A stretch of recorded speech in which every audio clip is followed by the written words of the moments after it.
तुकाराम मुंडेंनी वडापाव विक्रेत्यांना धक्का दिलाय.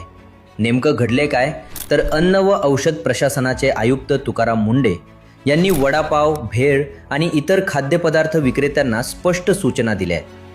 त्यांनी खाद्यपदार्थ बांधण्यासाठी वृत्तपत्राचा वापर करू नका, कारण हा प्रकार थेट आरोग्यासाठी धोकादायक ठरू शकतो, असं सांगत कारवाईचा इशारा दिलाय. यामागचं कारण म्हणजे वृत्तपत्रांच्या छपाईत वापरली जाणारी शाई ही साधी नसते. त्यात शिसे, रसायने, रंगद्रव्य आणि इतर घातक घटक असतात. गरम पदार्थ पेपरमध्ये ठेवल्यावर हे रसायन अन्नात मिसळण्याची शक्यता वाढते.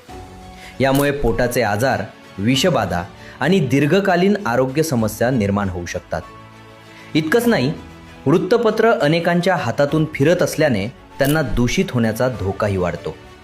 त्यामुळे मुंबईत अशा विक्रेत्यांवर कारवाई सुरू झाली असून आता राज्यभर कठोर पावले उचलली जाण्याची शक्यता आहे.